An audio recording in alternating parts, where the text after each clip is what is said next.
así que estamos medio en hora como para empezar. La idea es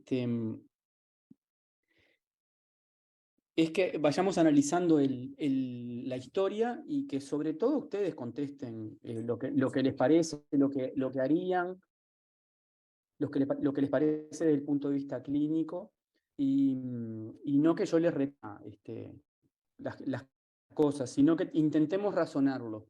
Entonces lo que sí vamos a hacer es pegarle una leída rápida a la historia.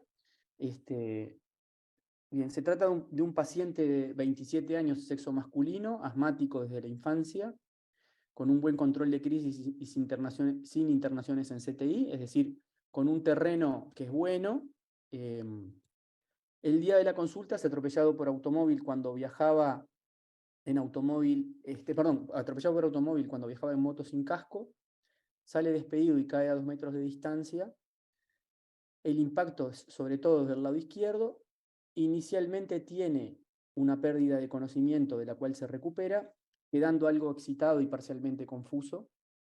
Lo ve unidad de emergencia médica móvil que lo traslada a un centro asistencial, pero durante el traslado sufre una crisis y depresión de vigilia, por lo cual deben realizar intubación orotraqueal. Al examen en el centro asistencial, el paciente está sedado e intubado, tiene una PA de 95-50, una frecuencia cardíaca de 110 ciclos por minuto, un Glasgow de 9 que desglosado tiene gestos al dolor, flexión de mi cuerpo izquierdo, con mi cuerpo izquierdo, apropiada. No está destacado o no está acá descripta qué es lo que le pasa con el hemicuerpo derecho. Intenta abrir los ojos al estímulo doloroso intenso. Eso es lo que le da el puntaje de 9 en la escala de Glasgow. Las pupilas son iguales y reactivas, intermedias. Moviliza menos el hemicuerpo derecho y tiene un cutáneo plantar en extensión a derecha. Esa es la historia clínica del paciente. Y bueno, tenemos una serie de preguntas que la idea es ir contestándola entre todos. Como hay 200 y pico de personas conectadas para ordenarlo, a mí honestamente me gustaría que ustedes participaran, y ya les digo, ¿no?, que yo les dé las respuestas. Lo que podemos hacer es capaz que van levantando la mano y Álvaro, que creo que es el que está como anfitrión, les va dando la palabra si les parece. La idea es que no sientan vergüenza de opinar. Si se equivocan, todo bien. El momento de equivocarse es ahora. Así que no tiene que haber vergüenza para intervenir. Entonces, bueno, la primera pregunta es, ¿qué planteo diagnóstico clínico hacen en este caso?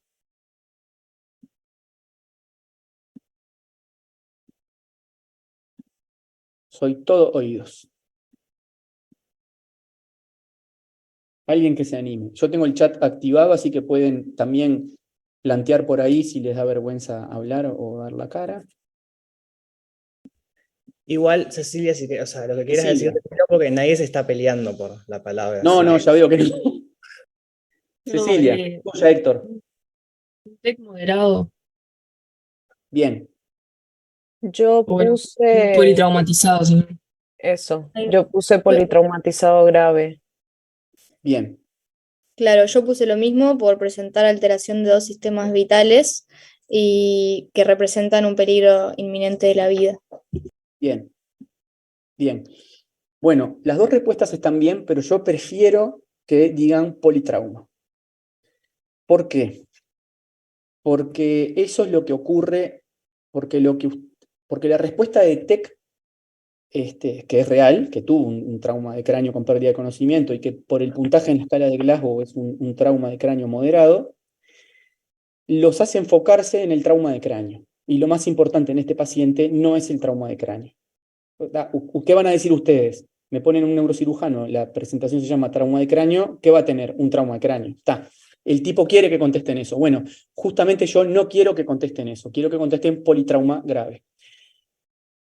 ¿Por qué? Bueno, porque tiene compromiso de por lo menos 2 sistemas fisiológicos mayores, como el aparato cardiovascular, porque tiene una hipotensión y bradicardia, o una franca tendencia a la hipotensión y bradicardia, y tiene compromiso neurológico. Entonces, el encare de este paciente, ustedes todavía no tuvieron la clase de manejo del politraumatizado, pero el encare de este paciente no es, tuvo un trauma de cráneo, llamen al neurocirujano, tiene un politrauma, tiene una franca tendencia a la hipotensión y a la bradicardia, este ser humano debe tener algo roto dentro de la barriga o puede tener algo roto dentro del tórax y además tiene un trauma de cráneo. Pero lo que lo va a matar es la hipoxia o la hipotensión o el shock hipovolémico, mucho antes que lo va a matar el trauma de cráneo. Entonces, el trauma de cráneo, por supuesto que es importante, pero aunque les parezca mentira, yo tendría que ser el que les insiste con que es lo más importante, no es lo más importante de este paciente. Lo más importante de este paciente es manejar el politrauma general, que no se choque, que no se hipotienda, que no sufra hipoxia. Porque, lo vamos a ver más adelante, esas son las peores asociaciones lesionales para el trauma de cráneo. Entonces, si ustedes agarran el teléfono, me llaman a mí, yo salgo corriendo y llego en 10 minutos y en 15 minutos le evacúo el hematoma, pero el tipo se me muere chocado porque tiene el vaso roto en la emergencia, porque tiene el vaso roto y se me muere en block, hicimos todo mal. Y lo que les estoy contando en realidad no es una cosa que leí en los libros o que me contaron en el bar de la esquina, son cosas que me han pasado. Hay gente que se me ha muerto en block por una mala valoración preoperatoria. Por supuesto, cuando estaba empezando a hacer esto, y después no me pasó nunca más, porque me llaman por teléfono, y hasta que no lo ve cirujano general, no se hace un ecofast y no se valora la repercusión del politrauma, si tiene el vaso roto, si tiene un hemoneumotórax, etc., yo no es que no me muevo, no hago nada. Primer cosa, ya lo vamos a ver más adelante, porque esta persona tiene el planteo clínico de que tiene una lesión intracraniana, no sabemos si la tiene y tampoco sabemos qué tiene. Entonces, antes que llamarme a mí, lo que hay que hacer, o antes que llamar al neurocirujano, lo que hay que hacer es ver qué es lo que tiene, diagnosticar qué es lo que tiene. Y este paciente no se puede trasladar hasta que no esté estabilizado. Entonces, toda esta cháchara nos va a ayudar a responder algunas de las preguntas que vienen ahora. Es un politrauma grave, lo que hay que hacer es estabilizarlo, tratarlo como un politrauma, encararlo con el A, B, C, D, E, y la E es, la D, perdón, la disability, es la cuarta de las cosas que tenemos que evaluar en el politrauma. ¿Quedó claro esa pregunta o la base de por Sí. qué? Sí, Bien. perfecto. Sí, quedó re claro, sí. Florencia levantó la mano. Sí, yo en realidad, hola, primero que nada, buenas noches. En realidad, cuando estaba analizando la historia clínica, tuvimos un par de encares vinculados a trauma, y en realidad siempre hacíamos nos fijábamos si había, por ejemplo, otro diagnóstico que fuera shock. Entonces, buscando elementos en la historia, es cierto que faltan un par, pero perfectamente podría haber un shock, no sé, y es neurogénico. Bueno, claro, si vos lo que pasa es que ahí está bien, eso también pasa con cierta frecuencia, pero para tener un shock de tipo neurogénico deberíamos pensar que puede tener un trauma raquimedular. Ahí va. Entonces, ahí va. Eso era mi pregunta. Si ponele que Bien. me diera más datos la historia. El Sí. primer diagnóstico acá de nuevo sería shock y después politrauma. No, es el diagnóstico es politraumatizado grave. Bien. Si tiene compromiso de más de un sistema mayor, es politrauma grave. Después vos ese politrauma grave lo podés empezar a desglosar en trauma abdominal, trauma de tórax, trauma de cráneo, etc. Pero el primer diagnóstico es el politrauma, porque justamente lo tenés que encarar como un politrauma. Porque Bien. justamente lo que vos decís, bueno, si tiene un shock neurogénico, entonces, se pegó en la cabeza, sí, pero además tiene que haberse pegado en la columna y capaz que tiene una lesión raquimedular. Entonces, por eso mismo el encare de estos pacientes siempre es así, porque a mí hasta me ha pasado, perdón que sea autorreferencial, pero quiero transmitirles cosas de la vida real, que me ha pasado en el hospital de clínicas, donde la gente que está no son estúpidos, de que una vez entré a la guardia y me dijeron, tenés un politraumatizado para valorar en el EMSO. ¿Cómo está? Tiene un Glasgow de 15, está, perfecto. Voy a piso y después vengo. Fui a piso, y cuando estoy en piso viendo los pacientes de mi sala, me llaman, el paciente que vos no quisiste valorar, deprimió vigilia y está en coma. Dije, la puta madre. Me comí un trauma grave por leve. Me pareció muy raro, muy raro. Fui al tomógrafo con el paciente, le llegamos a hacer la tomografía de cráneo y la tomografía de cráneo era normal. Y lo que tenía era un hemoneumotórax feroz y un hemoperitoneo feroz. O sea, que el ser humano ese no deprimió vigilia porque tenía una lesión intracraneana, deprimió vigilia porque no estaba llegando oxígeno al cerebro. Es decir, no deprimió vigilia, se chocó y se murió. Todo el mundo quedó tan metido con eso de que el tipo tenía un trauma de cráneo que se comieron que tenía el abdomen hecho bosta. Yo después interrogando un poco más, él no había tenido un trauma de cráneo, le había pasado un ómnibus por arriba. Hace poco me pasó lo mismo con un niño. Me llamaron de Florida que tenían un nene con un trauma de cráneo para que yo ya me fuera a Canelones para hacerle la decompresiva. Que no, pará, mandame la tomografía, cuando llegue valoralo y avísame. Bueno, el nene llegó a Canelones y se murió 3 horas después. ¿De qué se murió? De una arritmia feroz por el trauma de tórax que tenía. De vuelta, ¿cómo fue el mecanismo traumático? Le pasó la rueda de un camión por arriba. El nene estaba para cruzar la calle en bicicleta, se apuró y se tiró, lamentablemente se tiró abajo del camión. Entonces, por eso, siempre, siempre, estos pacientes hay que encararlos como un politraumatizado grave. Después que vos valorás todo lo demás, veremos qué es lo que le pasa con el cráneo. Porque muchas veces pasa exactamente al revés. Dicen, bueno, se pegó en la cabeza. La única forma de que se pegue en la cabeza y solo en la cabeza es que le peguen con un palo. Si alguien viene en moto y lo agarra un auto, es imposible que no se traumatice ninguna otra región de la economía. Entonces, todo bien. Yo hago neurocirugía, yo tendría que decirles el trauma de cráneo es lo más importante. No le estoy quitando importancia. Lo que digo es que a esta gente la mata la hipovolemia, la mata el trauma de tórax, la mata la hipoxia. Eso es lo que los mata. Esa combinación para el trauma de tórax es horrible. Entonces, por más que yo vaya corriendo, si cuando yo llego me encuentro con un cerebro hipóxico y anémico, ni aunque lo opere Gardel, lo va a salvar. Porque no hay neuronas para salvar porque se murieron todas por la hipovolemia porque no le llegó oxígeno. Entonces, perdón, pero que insista, pero me parece que si algo les quiero transmitir de esta charla es eso, es el encare de un politraumatizado. Vía aérea, permeable, respiración, circulación, después lo neurológico. Una pregunta con respecto a esto. Sí. Politrauma sería la alteración de 2 sistemas vitales, ¿no? O sea, que tenga 2 sistemas alterados. En el caso de que el paciente tuviera el sistema circulatorio alterado y Sí. haya tenido un traumatismo, pero es totalmente asintomático, o sea, no está alterado lo neurológico, ¿sería igualmente un politrauma?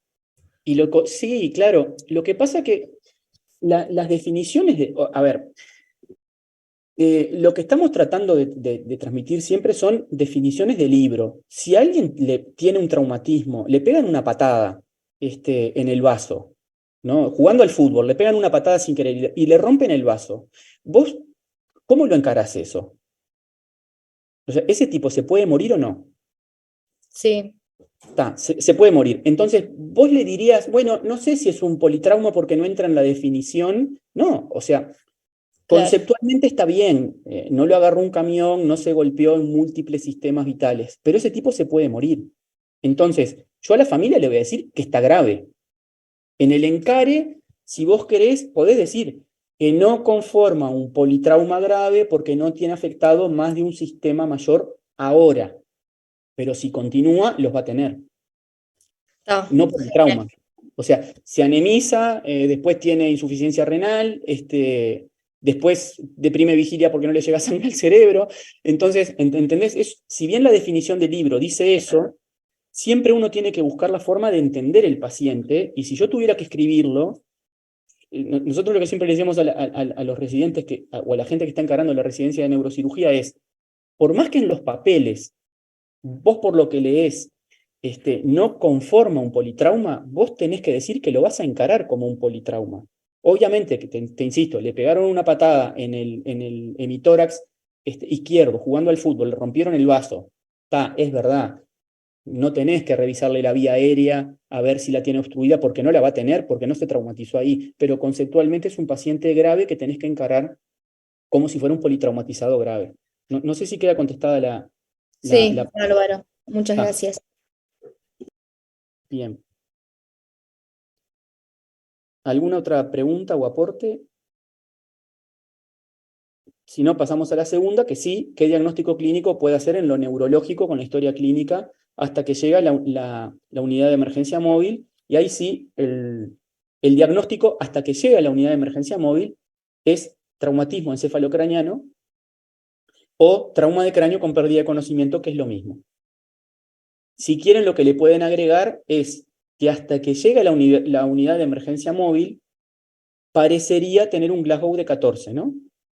Si bien no tenemos todos los elementos para catalogarlo, se recuperó, quedó algo excitado y parcialmente confuso. Yo ahí entiendo, o sea, la historia está escrita así porque la vida es así, porque esta es la historia de todos los días. Entonces, si a mí me dicen que estaba confuso, yo asumo que no tiene un Glasgow de 15, no tiene asimetrías por lo que está consignado acá, por lo tanto yo diría que tiene un Glasgow de 14. O sea que en principio, se puede considerar como un trauma de cráneo con pérdida de conocimiento que en ese momento podía catalogarse como leve.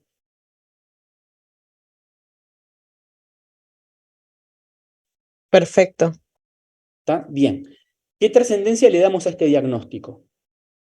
Bueno, entonces la trascendencia es un individuo que tuvo, ahora sí me voy a centrar un poquito más en el contexto del trauma de cráneo, ya quedó claro que es un politraumatizado, ¿sí? Pero entonces yo ahora me voy a concentrar un poquito más en lo mío. Un individuo que tiene un trauma de cráneo con la suficiente energía como para producir una pérdida de conocimiento, potencialmente puede tener una lesión traumática intracraneana.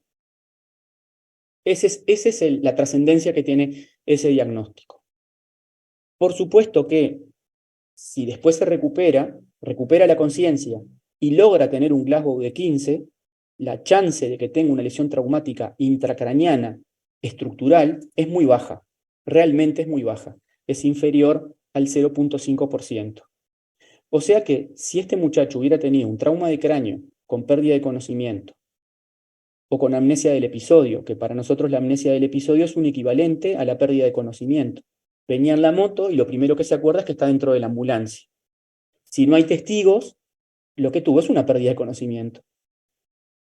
Pero si se recuperó completamente y cuando llega al centro hospitalario está con un Glasgow de 15, es un trauma de cráneo leve y es muy improbable que tenga una lesión estructural potencialmente quirúrgica. Tan improbable como menor al 0.5%. Insisto, este muchacho. Otra cosa es un paciente o un individuo que está anticoagulado. Ese, obviamente, que por más que sea un TEC leve, yo lo voy a mirar con otros ojos. A ese le voy a pedir sí o sí una tomografía de cráneo. ¿Y por qué digo sí o sí? Y al que tiene un Glasgow de 15 completamente, que tiene un Glasgow de 15 y se recuperó completamente, ¿no le voy a pedir una tomografía de cráneo? ¿Ustedes qué harían? Antes de seguir, ¿puede volver a explicarlo? Porque me perdí y me parece importante lo que está diciendo. ¿Dónde te perdiste? Desde el principio de la explicación de esta Desde el idea. principio de la explicación de desde Buenas noches en adelante, decís vos. No, que con que es un trauma, que con la suficiente energía cinética como para generar una lesión cerebral, Claro. pero me perdí totalmente. Bien, claro, si alguien recibe un trauma con la suficiente energía como para producir una pérdida de conocimiento, esa energía puede producir una lesión estructural en el cerebro. O sea, voy a tratar de explicártelo lo más sencillo posible, pero no es tan sencillo. Y perdonen, les puede parecer como que voy para adelante y para atrás, pero al final les va a quedar bien armado. La pérdida de conocimiento se da en general porque en el traumatismo hay una energía traumática que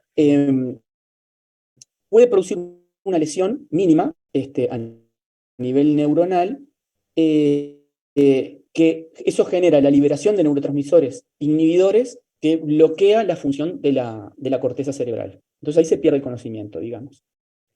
Lo que pasa es que si vos tenés una energía traumática suficiente como para producir una lesión a nivel neuronal, también podría esa lesión generar, por ejemplo, la ruptura de un vaso y generar un hematoma intracraneano. ¿Se va entendiendo ahí? Sí, perfecto. Sí, perfecto. Bien. Entonces, por eso, todo traumatizado de cráneo que perdió el conocimiento, potencialmente recibe un trauma con una energía traumática que puede producir una lesión estructural. ¿A qué me refiero con estructural? A que nosotros la veamos en un estudio de imagen. La mayoría tienen una lesión que no vemos en el estudio de imagen, que es una lesión leve. Hay una mínima muerte neuronal, liberación de inhibidores, neurotransmisores inhibidores, se apaga la corteza. Cuando el sistema circulatorio lava esos neurotransmisores inhibidores, el tipo se despierta y no le pasa nada. Le hacemos una neuroimagen y esa neuroimagen es normal. Pero a lo que voy es que todo traumatizado que perdió el conocimiento potencialmente puede tener una lesión estructural. Lesión de un vaso, hematoma intracerebral o hematoma extracerebral. Como se desprende de todo esto, si el individuo rápidamente se recupera y rápidamente logra un puntaje de 15 en la escala de Glasgow, es muy poco probable que tenga una lesión estructural. Es decir, que tenga un hematoma, que tenga una contusión, que tenga un sangrado intracraneano. Si el individuo no recupera el Glasgow a 15, empieza a tener cada vez más chance, a medida que bajamos en el Glasgow, empieza a tener cada vez más chance de tener una lesión estructural potencialmente quirúrgica. En el Glasgow, en el paciente que tuvo un trauma de cráneo con pérdida de conocimiento y está con un Glasgow de 15, la chance de que tenga una lesión estructural potencialmente operable es inferior al 0.5%. A medida, cuando se recupera tiene un Glasgow de 12, tiene un 15% de tener una lesión estructural potencialmente quirúrgica. A eso es a lo que me refiero. ¿Está contestada la pregunta? Independientemente Sí, de ahora sí, creo que sí. Ah, Si se recupera de la pérdida de conocimiento y tiene un Glasgow de 15, las posibilidades de que tenga una lesión son casi cero. Pero si se recupera, el Glasgow ya está disminuido, pero se recupera con un Glasgow menor a 15, ahí las probabilidades empiezan a aumentar mucho más. Exactamente, exactamente. Por eso mismo es que les tiraba la pregunta. A un individuo que recupera el Glasgow a 15, ¿le hacemos sí o sí una tomografía de cráneo? Bueno, la respuesta es depende. Depende de la edad, depende del mecanismo traumático, depende de los factores de riesgo. Hay un montón no, pero hay por lo menos 2 protocolos que, están creados en Estados Unidos y Canadá, que plantean no pedirle tomografía de cráneo a todo traumatizado de cráneo que tuvo una pérdida de conocimiento. ¿Por qué motivo? Bueno, porque en población joven la chance de tener más de un trauma de cráneo es relativamente frecuente, porque la tomografía irradia, porque grandes costos al sistema de salud. Entonces plantean hacer control clínico. No está mal, eso está avalado por protocolos que es muy seguro. Ahora, hace relativamente poco, salió un trabajo hecho en el Hospital Maciel, en la revista de Medicina Interna, después voy a ver si puedo buscarlo y se los paso, que también muestra un poco lo mismo, que si haces 100 tomografías en individuos que tengan Glasgow de 15, la chance de encontrar una lesión es baja y la chance de encontrar una lesión potencialmente quirúrgica más baja todavía. Entonces, ¿para qué hacer 100 o 200 tomografías para encontrar un paciente si les puedes hacer control clínico y seleccionar a aquellos individuos que tienen factores de riesgo? Mayores de 65 años, hay que hacerle tomografía. Anticoagulados, hay que hacerle tomografía. Mecanismo traumático peligroso, hay que hacerle tomografía. En el accidente se murieron 3. Bueno, seguramente la energía traumática que tuvo esto, por más que el tipo esté ahora con un Glasgow de 15, fue importante y este tiene chances de tener algo. Entonces, por eso está la opción de no hacer tomografías siguiendo el protocolo de Boston, que tiene líneas, como les digo, claras. Entonces ahí tendrías que dejar al individuo ingresado, hacerle control clínico, y después del control clínico se puede no hacer tomografía. En Glasgow 15.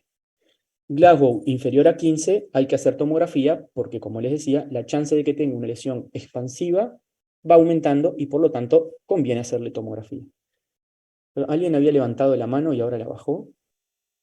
En este Sí, caso, Sí. sí, disculpa. Lo que había sido yo que había levantado la mano, pero veo que lo había respondido, porque te iba a preguntar en realidad, o sea, por ejemplo, un paciente con un politraumatizado por un accidente ¿tá? de tránsito, no sé, tuvo un golpe en la cabeza, no perdió conocimiento, Sí, ¿tá? no Pero hay que hacerle tomografía. no va a tomografía. Pero ahora, No, vos le vas a hacer, por ejemplo, tener un politraumatizado, tuvo fracturas múltiples.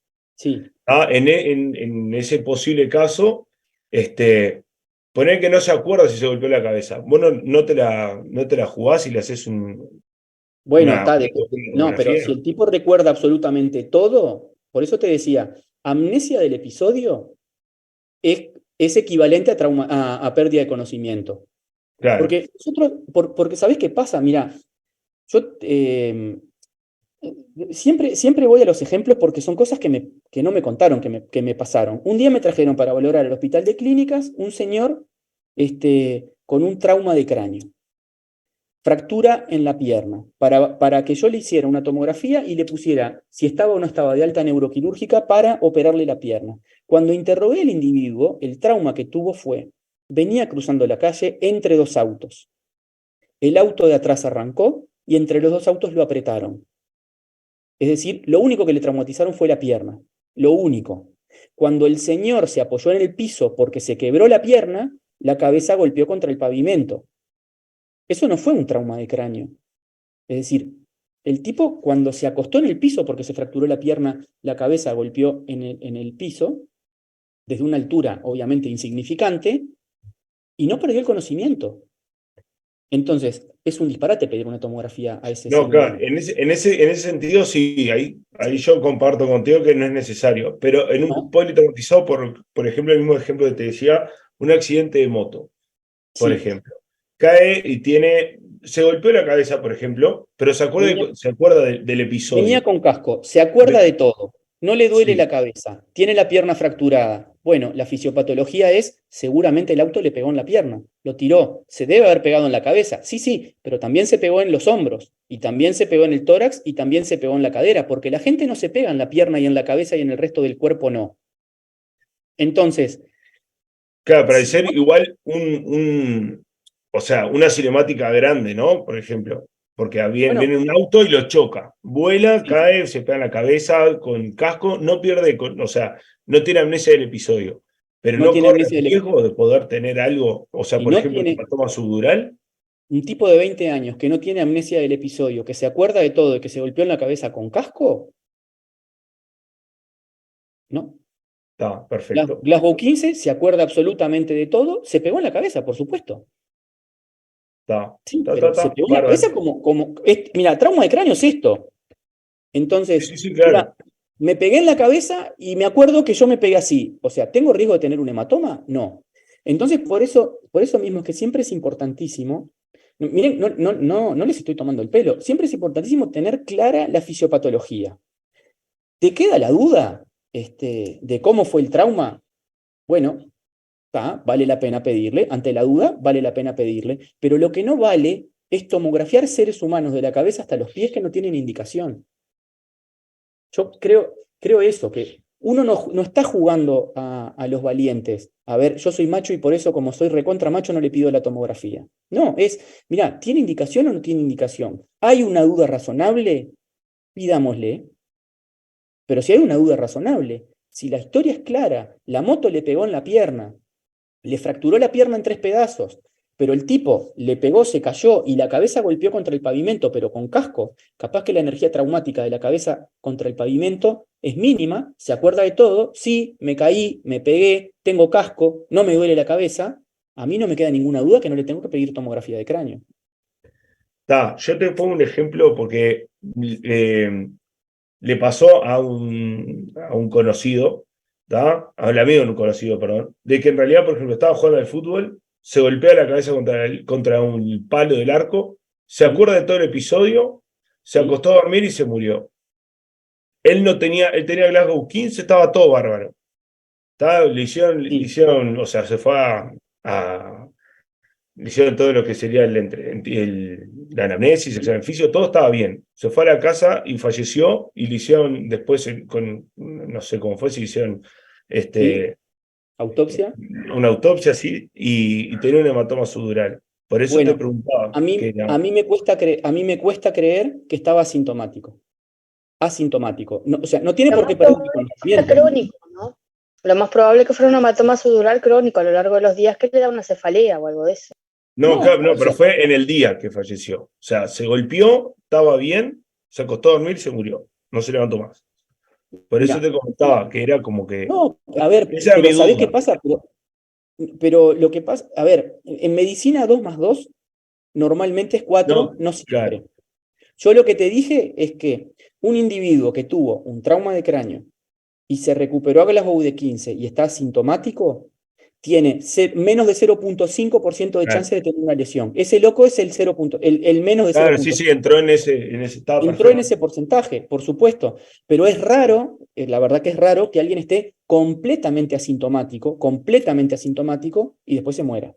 Está, O está, sea, está, a está. mí Por me eso cuesta no es creer, que vos no le haces la TAC y lo mandás para la casa enseguida. Está ese tiempo en donde vos lo vas a dejar en observación. Y mismo sí, la tendencia al sueño es un elemento que te tiene que claro, llamar la por atención. supuesto que sí, pero lo que pasa es que vos tenés que basarte o sea, para mí, uno tiene que basarse en la ciencia.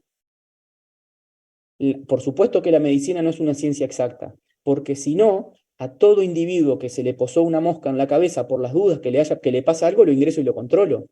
Es decir, les insisto, no estamos jugando a los valientes, no estamos jugando a los superhéroes a yo soy tremendo macho y mando a la gente a la casa porque sí.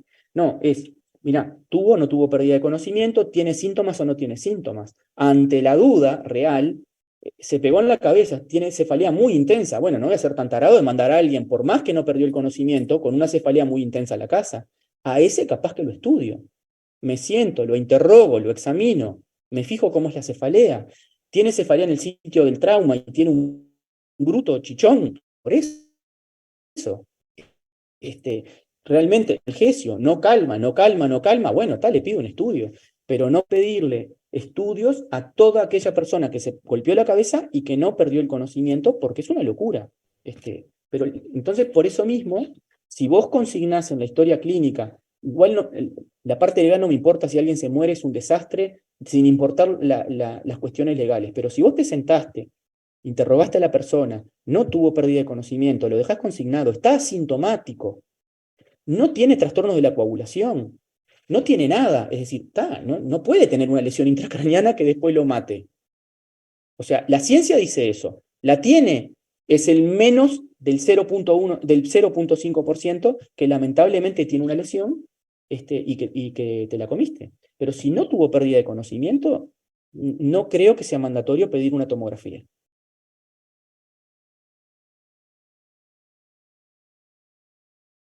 Está perfecto, bárbaro. Gracias. ¿Quedó contestado? Sí, sí, sí. Y este loco ligo horrible. ¿Qué crees que te diga? Bueno, la cuarta. ¿Qué medidas tomarían con este paciente para el traslado? ¿Qué se les ocurre? ¿Qué harían? Hago el Bueno, ABCD Bien, y en base a cada uno, está al mismo tiempo, también lo que hago es fijar la cervical con el collarín, le pongo perfecto, la tabla. Y en base a perfecto. eso, en base a qué me da la OSDE, actúo frente a lo que me dé. Bien. Sobre Básicamente, todo tenés que. Ah, perdón. no, no, dale, dale. No, como prevenir las lesiones secundarias por la Perfecto, hipoxia, la perfecto, hipovolemia, o sea, exacto. Totalmente de acuerdo. Pero en este muchacho, cuando llega a la emergencia móvil, no nos dice qué presión tiene. No, no. Entonces, yo tendría que asumir que no estaba hipotenso. Está excitado. Entonces, yo lo trasladaría como un politrauma, como dijo el compañero. Yo lo trasladaría con la tabla, le pondría un collarete y obviamente le pondría una vía venosa periférica para reposición.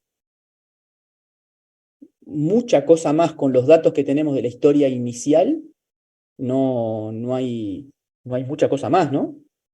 Profe, ¿y oxígeno? Si querés le puedes poner una mascarita, pero sí, no está mal. Y lo podés monitorizar. También, Te sí, dan claro. activa y está. Sí, perfecto. Si lo metes arriba de una ambulancia, no te cuesta nada monitorizarlo, totalmente. Bien, bien.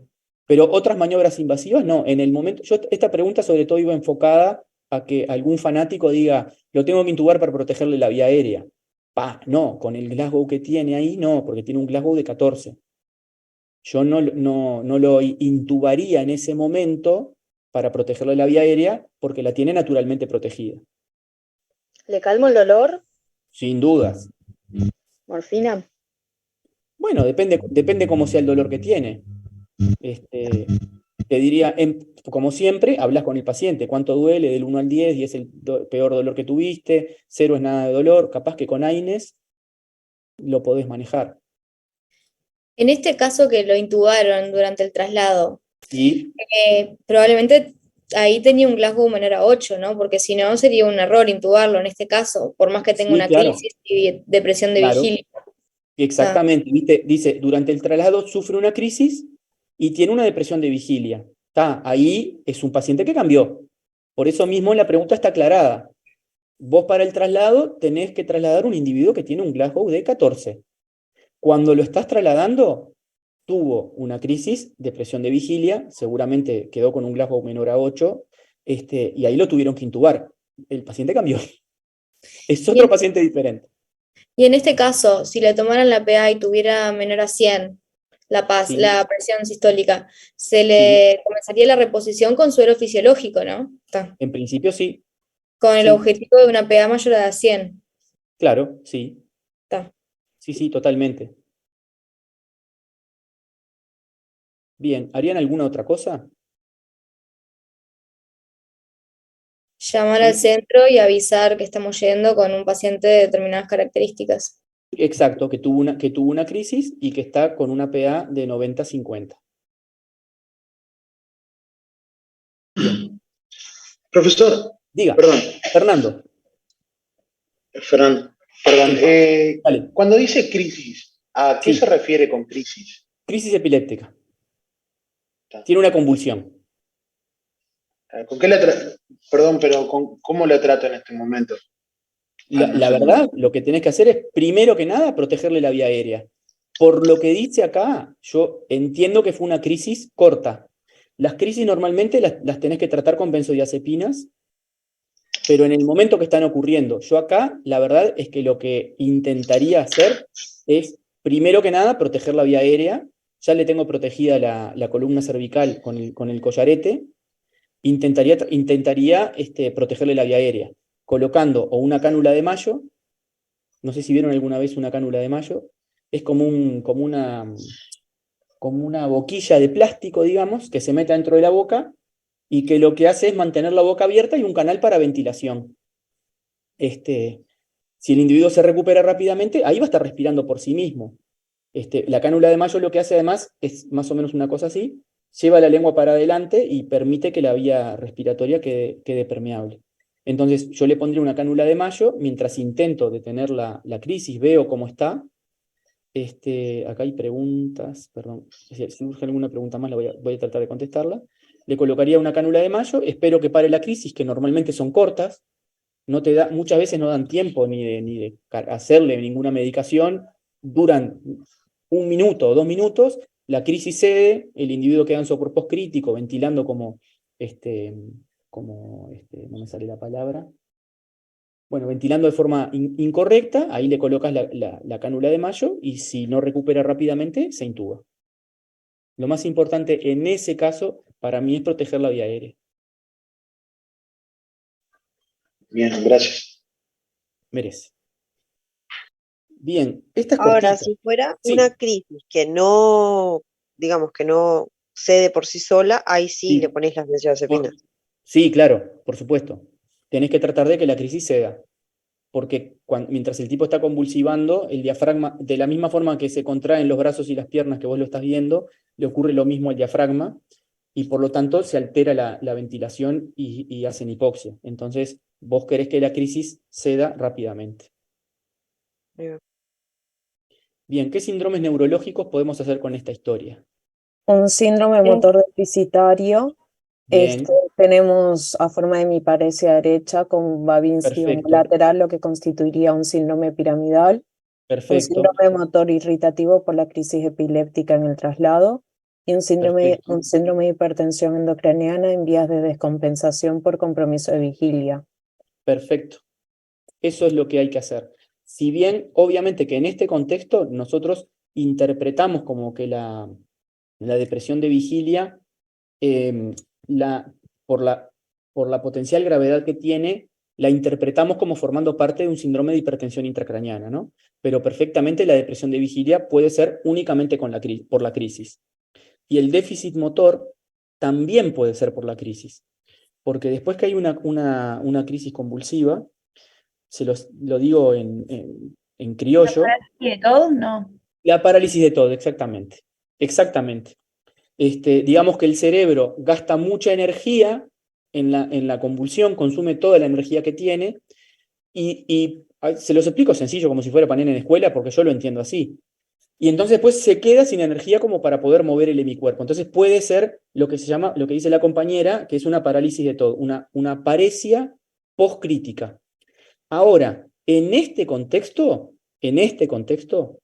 yo voy a interpretar que esta paresia me está traduciendo la presencia de una lesión expansiva intracraniana y que esta depresión de vigilia es secundaria o forma parte de un síndrome de hipertensión intracraniana. Si después le hago la tomografía y la tomografía es normal, fenomenal. Pero en este contexto, insisto, yo lo interpreto tal cual lo interpretó la compañera. Tiene un síndrome motor deficitario, que como lo describió, un síndrome motor irritativo por la crisis, y un síndrome de hipertensión intracraniana en vías de descompensación porque tiene depresión de vigilia.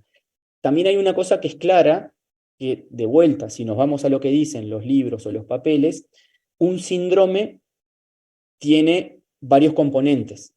Es decir, un síndrome de hipertensión intracraniana en vías de descompensación no es solo la depresión de vigilia, debería tener cefalea, vómitos, etc. Entonces, por eso, yo, si lo tuviera que escribir, diría, en este No sería, contexto, perdón, ¿sí? o sea, con elementos de hipertensión Exacto. endocraniana. Exacto. Con elementos de un síndrome de hipertensión intracraniana, o de otra forma, vos podés Claro. decir, en este contexto, yo me planteo, por la gravedad del cuadro, que esta depresión de vigilia forma parte de un síndrome de hipertensión intracraniana en vías de descompensación. Porque, ¿qué pasa? El muchacho tuvo la crisis y vos no tuviste tiempo de preguntarle si le dolía la cabeza. Entonces, por eso, si bien es verdad que para hacer un síndrome es un conjunto de síntomas y signos, y eso es un conjunto, y vos tenés acá un solo elemento, por la gravedad o por la trascendencia del diagnóstico, yo lo interpreto que forma parte de un síndrome de hipertensión intracraniana.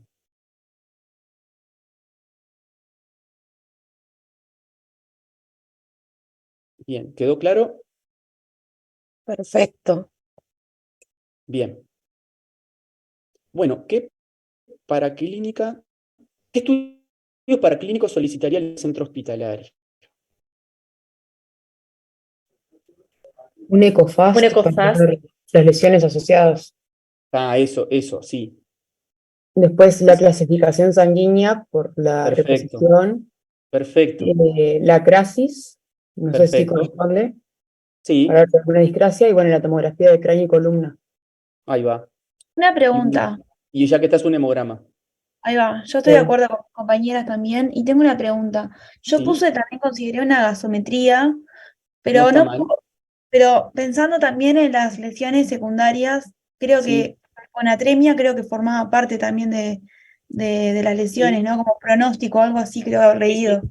Sí, puede, sí, claro que sí. La gasometría también la podés pedir perfectamente, entra dentro de lo que vos tenés que pedir. Y por la Yo diría- respiratoria y todo eso también, o Exacto, sea, exactamente. Yo en este ítem, digamos, hay un montón de cosas que te puedo decir sí, capaz que no son muy trascendentes, pero no está mal pedirlas.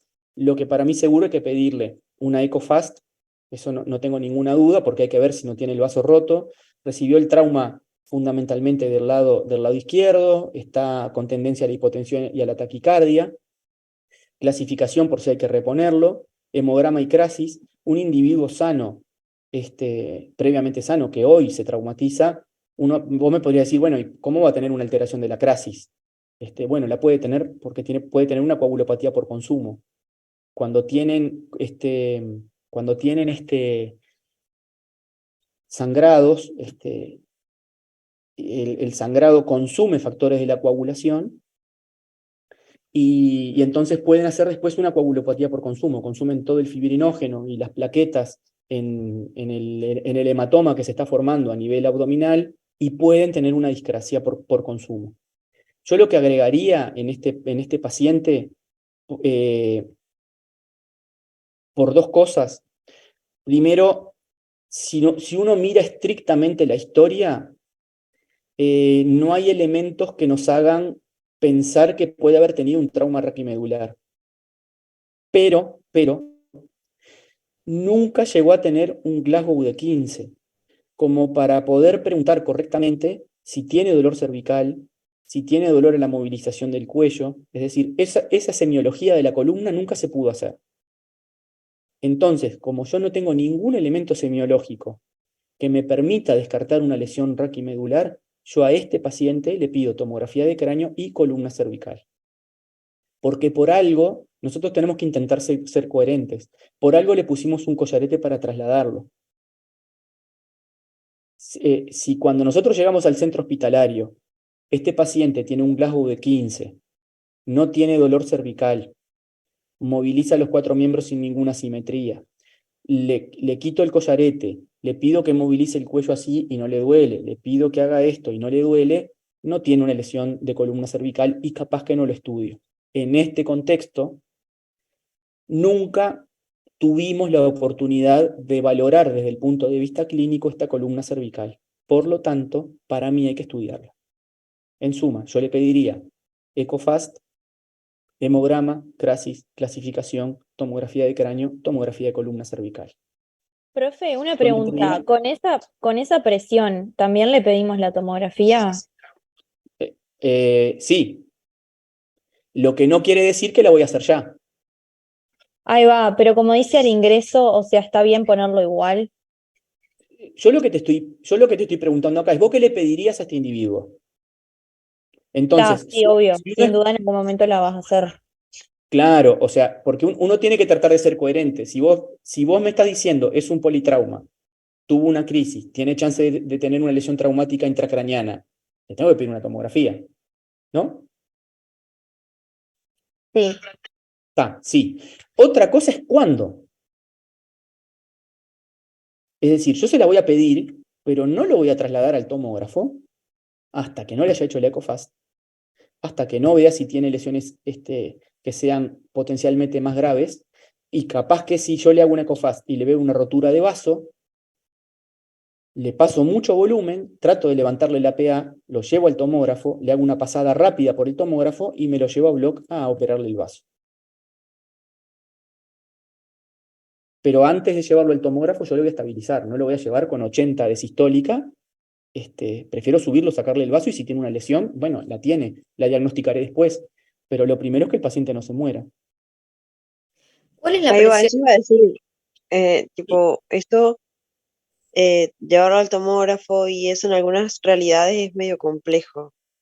No. O sea, por ejemplo, acá en Salto te llega un paciente, no tienes el tomógrafo en el mismo hospital, lo tiene en la parte privada.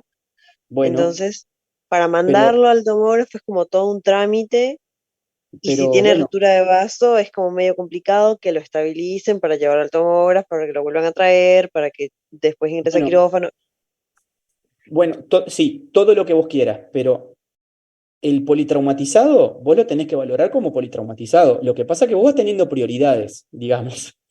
Entonces, las prioridades son, tiene 95 de sistólica y 110 de frecuencia cardíaca, yo lo que tengo que asumir es que posiblemente, y tuvo un trauma predominantemente en mi cuerpo izquierdo, es muy probable que tenga el vaso roto. Pero también tuvo una crisis y tiene una simetría motora, o sea que es muy probable que tenga una lesión intracraneana. Yo lo que tengo que hacer es estabilizarlo hemodinámicamente y tener diagnóstico de lo que tiene dentro de la cabeza. Después lo de esto, un trámite, eso ya no es un problema mío, es un problema administrativo del hospital.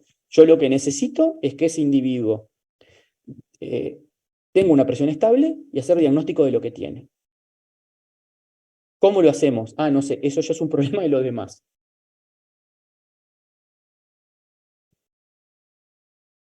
Vos lo que tenés que tener claro es cómo vos tenés que actuar. Si estás en el hospital de Salto y lo tenés que trasladar a la mutualista, y lo tendrás que trasladar a la mutualista.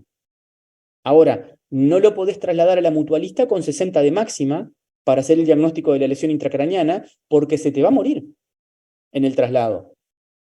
Entonces, de vuelta, como vos lo hablas con un politrauma, y lo primero que lo va a matar es la hipoxia o la anemia, y después lo neurológico, capaz que lo que tienen que hacer con este paciente es una ECOFAST, siempre dependiendo del contexto. Yo te estoy hablando de que trabajo en un sitio donde tengo todo. Para mí es una ECOFAST, tiene el vaso roto, tiene 95 de sistólica, le pido a los colegas de emergencia que lo repongan de forma agresiva, como para mantenerle una presión estable, llevarlo al tomógrafo, y si en el tomógrafo tiene un hematoma extradural, lo subo a bloc y le opero el hematoma extradural y la rotura de vaso en el mismo momento. No tiene una lesión expansiva intracraneana, fantástico, lo subo a bloc y le saco el vaso. Digo, yo no lo subo, lo subirá el cirujano. Pero debería ser ese el manejo. Una pregunta para los politraumatizados en general. Sí. ¿La presión mínima para mandarlo a bloc es 100 o más o menos? No, yo te diría, a ver. Para mandarlo, perdón, a hacer la tomografía, me equivoqué. Bien, bien. La respuesta es, yo soy neurocirujano, no soy especialista en traslados dentro de bloc, pero te diría que por lo menos 90-100 para trasladarlo. Capaz que no llegás a tener nunca eso. O sea, porque lo reponés, y el tipo no levanta, en algún momento tenés que decir, bueno, tengo que hacer esto lo más rápido que pueda, llamo ya para subir al tomógrafo, lo que tiene que hacer es una pasada rápida que dure, no sé, minutos en el tomógrafo, que le hagan cráneo y columna cervical, fast, y ahí lo subo a bloc. Entonces, en condiciones ideales, el tipo tiene que estar estabilizado, tener por lo menos 90. Genial. Y probablemente... Y hay gente que se te muere en la emergencia sin poder estabilizarlo nunca. Siempre estamos hablando de lo ideal. Y la otra pregunta que tengo es si la tomografía se hace con o sin contraste. Ya iba a contestar eso porque ya preguntaron. Bueno, yo les pregunto a ustedes por qué le harían una tomografía con contraste o qué les aporta la tomografía con contraste a nivel intracraneano. Nada. Silencio. O sea, en realidad la sangre la vas a ver sin, Exacto. sin contraste, así que es lo que estás buscando, no tendrías por qué darle. No, O sea, lo que te cambia es a qué hora se la haces.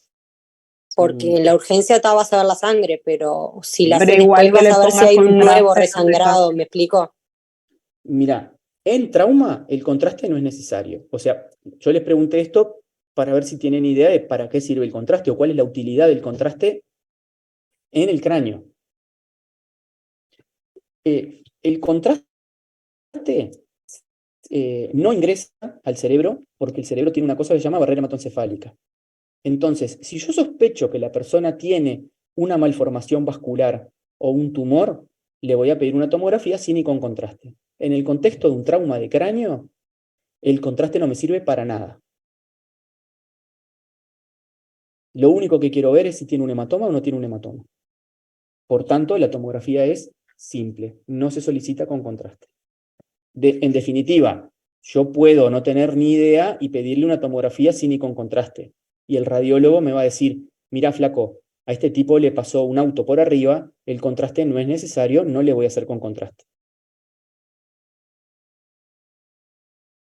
Por eso es muy importante, el imagenólogo no es un fotógrafo que nos saca fotos de los lugares que nosotros queremos, es un médico al cual le tenemos que dar un dato clínico preciso.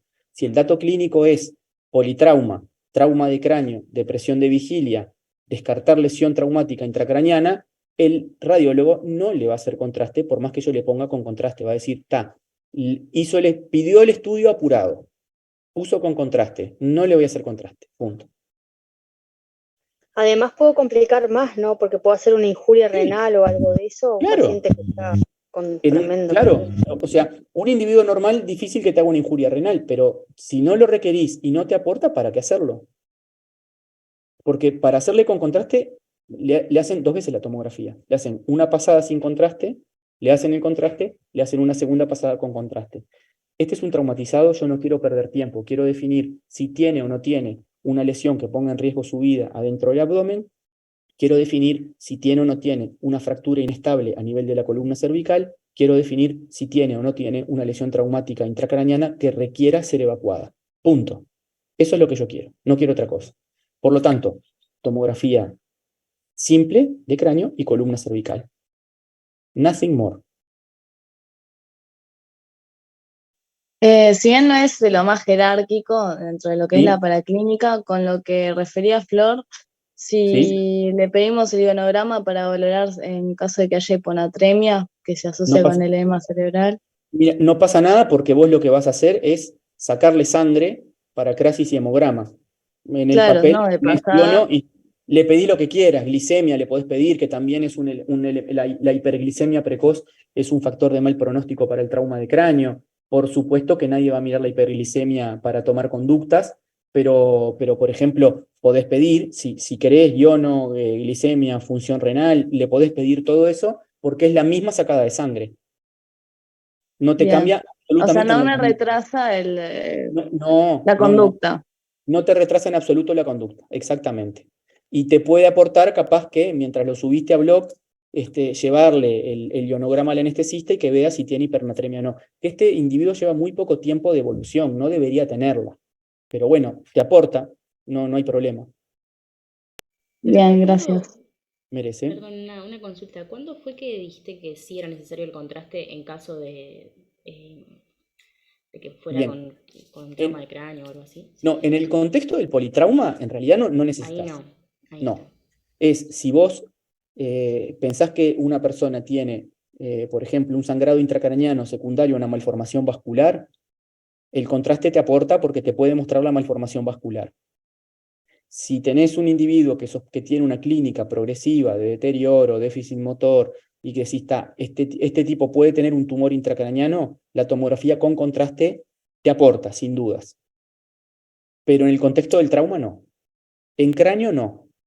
Perfecto. Otra cosa, capaz que es en el abdomen que te dicen, che, sí, mirá, si le haces con contraste a nivel abdominal, podés ver la fuga a nivel del vaso. Desconozco, no sé, yo soy neurocirujano, nunca hice cirugía general, no me voy a meter a payar con cosas que no son lo que yo hago todos los días. En cráneo no te aporta nada la tomografía con contraste en el contexto de un trauma de cráneo. Olvídalo, show. Bien, gracias. Otra duda. Sí. La gasometría, hoy leí en la TLS, decía que se hacía arterial, pero me quedé en la duda, ¿es arterial o venosa? Porque Arterial. no es muy cruento hacerle una ¿Cómo? arterial. Digo, no es muy cruento hacerle una gasometría arterial en ese estado ya cuando ingresa. Te voy a decir una cosa que te juro que no te estoy tomando el pelo, más cruento es que te pase por arriba un auto. No, claro, sí, sí. No, en serio, la Sí. gasometría es una maniobra, claro. No, por eso te aclaré que te juro que no te estoy tomando el pelo. Si vos la requerís, es una maniobra que si tenés buen entrenamiento, la haces relativamente rápido. Si considerás que te aporta, que te va a permitir ver mejor el equilibrio ácido-base que tiene ese individuo, es peor comerte una acidosis metabólica que decir, capaz que le pincho la arteria y la gaso es normal. En el contexto de politrauma no está para nada mal pedirle una gasometría. Perfecto, gracias. Merece. Lía levantó la Sí, mano. quería preguntarte, cuando sacamos sangre, pedimos grupo sanguíneo y usamos hemoterapia para ir Sí, reponiendo claro. Sí. Por eso, ya lo dijo algún compañero, clasificación se pide, clasificación AB0 y RH se pide. Sí, en el contexto del politrauma, indudable. Claro. Bien. Van a ver que algunas de las más, pues ya llevamos casi una hora, que el resto van a estar más o menos contestadas. Bien, ¿qué interconsultas solicitarían en la puerta de emergencia? Cirujano general y neurocirujano luego de que tienes los estudios. Bien, es así. Bien.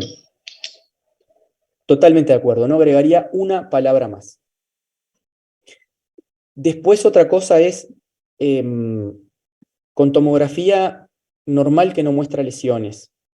En puerta, yo no sé si llamaría neurocirujano, pero si este individuo va a quedar intubado, vamos a suponer que tiene una tomografía normal, con esto me quiero adelantar, puede ser que sea necesario que el neurocirujano lo vea igual, porque si va a quedar intubado durante unos días por el politrauma, tenemos que discutir con el intensivista si requiere o no monitoreo de presión intracraneana.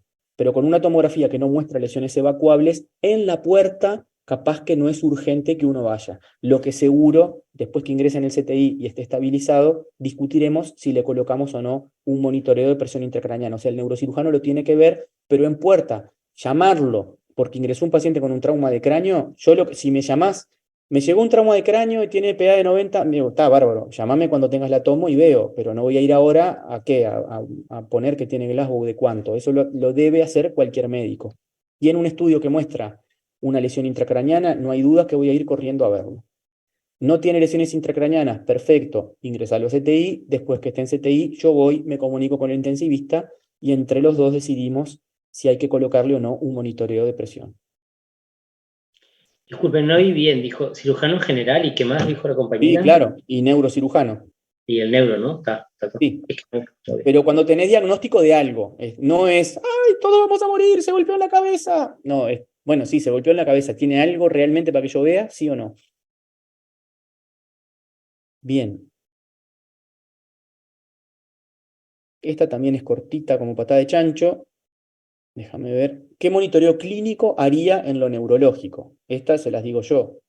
Examen seriado del Glasgow y examen pupilar seriado. Esto es suponiendo mientras está en la emergencia, ¿no? Que acá no vamos a tener mucho tiempo de hacerlo. Pero básicamente es eso.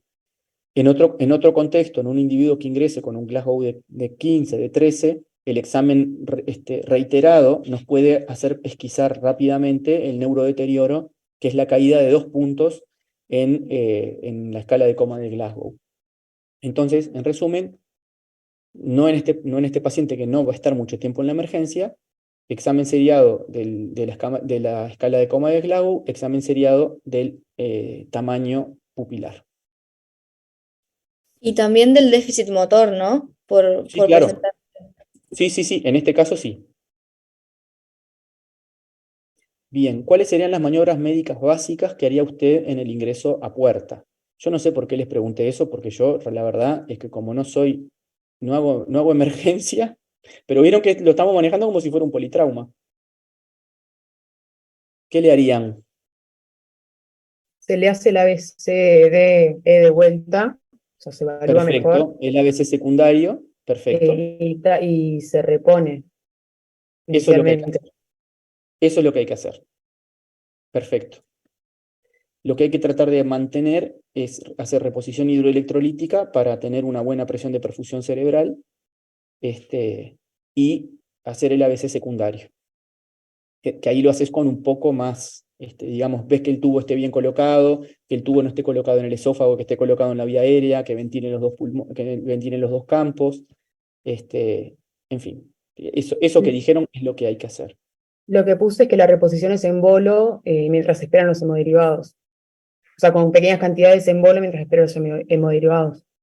Bueno, eso ha ido cambiando, no te sé decir cómo se hace ahora, porque cada 3 años cambian y dicen que bueno, que ahora no hay que hacer más cristaloides. Yo como no hago puerta, yo soy neurocirujano, honestamente no sé en qué están ahora. Lo que sí, obviamente, esto hay que reponerlo en principio con suero. Y después ver si requiere o no requiere hemoderivados. Yo les diría que esas preguntas, más de manejo puramente de emergencia, las hagan en la clase de manejo del politraumatizado. Bien, ¿en qué área ingresaría este paciente y con qué objetivo? Se ingresa en la reanima o en un lugar donde puedas monitorizarlo constantemente. Que tengas frecuencia cardíaca, presión arterial, saturación de oxígeno, electrocardiograma. Porque Bien, además es un paciente que está en shock y va a ser dinámico. exactamente. Exactamente. Esa pregunta también, digamos, está hecha en el contexto del encare clásico. Es muy probable que este paciente no quede ingresado en ningún lado, en el sentido de que, como dijo la compañera, es un paciente muy dinámico, que seguramente ingrese al área de reanimación, se estabilice y desde ahí se decida a dónde va. Lo más probable es que se estabilice desde el punto de vista hemodinámico, se traslade al tomógrafo para hacer diagnóstico de si tiene o no tiene algo adentro del cráneo, y después de ahí irá a bloc a reponer o a reparar, perdón, lo que haya para reparar, y posteriormente va a ir a un área de cuidados críticos. No va a quedar eternizado en la emergencia. En la emergencia se va a estabilizar, se va a decidir si hay que operarlo o no. Si hay que operarlo, irá a bloc; si no hay que operarlo, irá a área de cuidados críticos. Eso es lo que habría que hacer. Bien, ¿qué planteo lesional neurológico se hace con esta historia?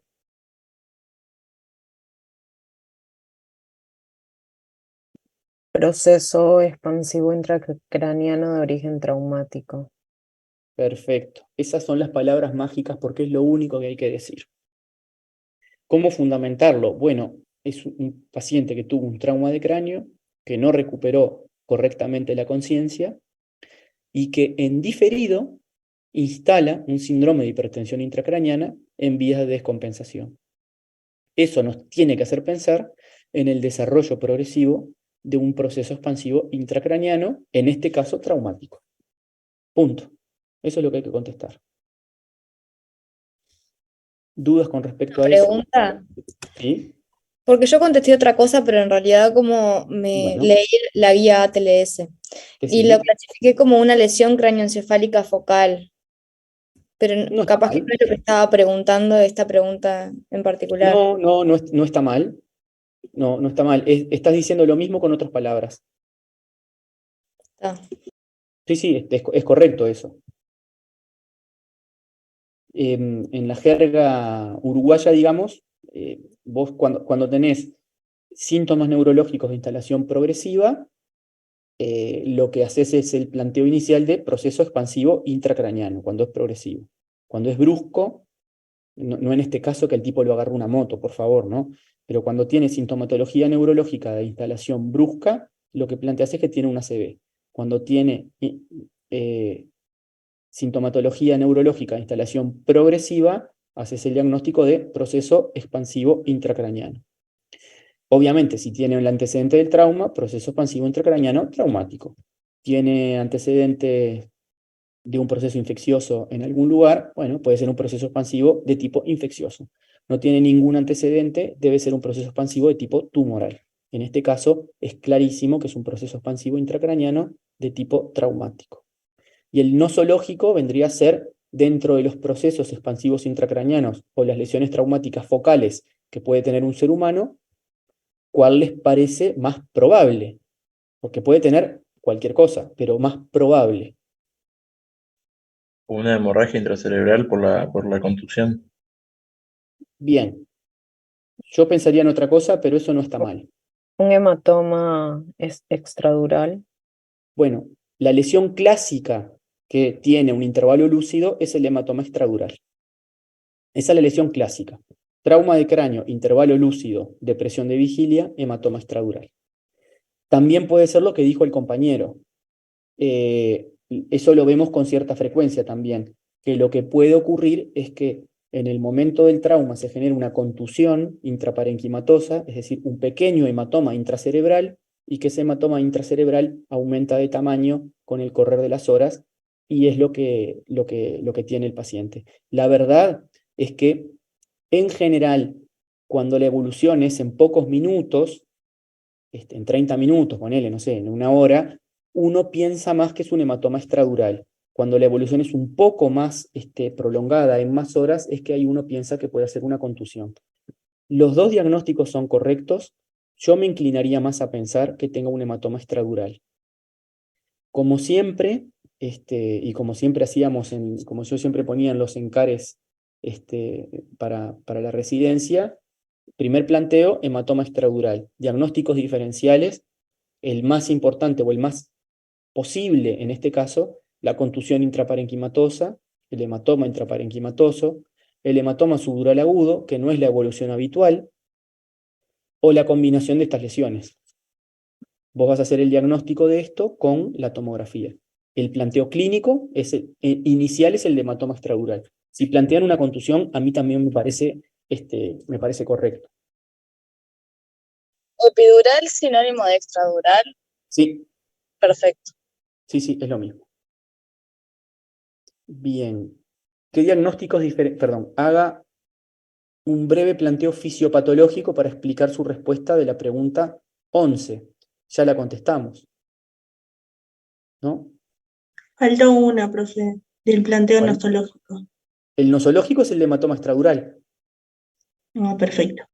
¿Qué planteo nosológico? Teniendo en cuenta la respuesta anterior, es decir, hacemos diagnóstico de proceso expansivo intracraneano de causa traumática, y dentro de los procesos expansivos de causa traumática, el más probable es que sea un hematoma extradural.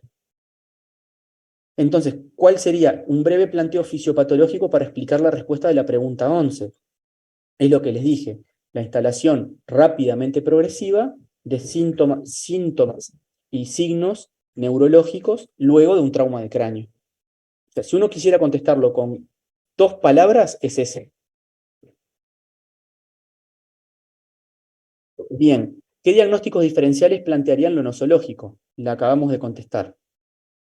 La contusión intraparenquimatosa en primer lugar, el hematoma intraparenquimatoso, que es menos frecuente, en segundo lugar, el hematoma subdural agudo en el tercer lugar, la combinación de todas estas lesiones en último lugar, es decir, que tenga un subdural chiquito, una contusión y un extradural, puede tener todo, pero el orden lógico sería ese.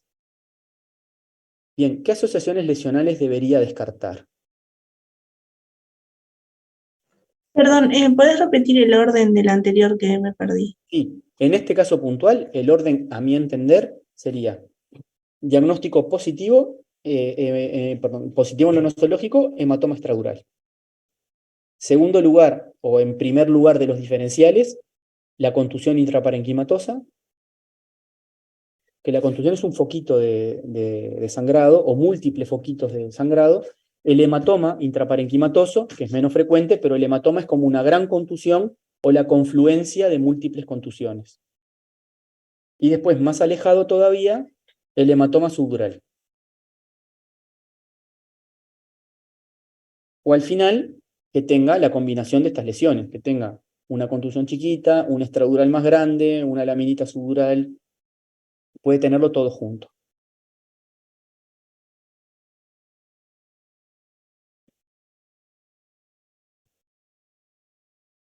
Bien. ¿Qué asociaciones lesionales deberíamos descartar? Yo no entendí esta, la verdad. No sé si. Bueno, ¿cómo no? ¿Qué parte no entendiste?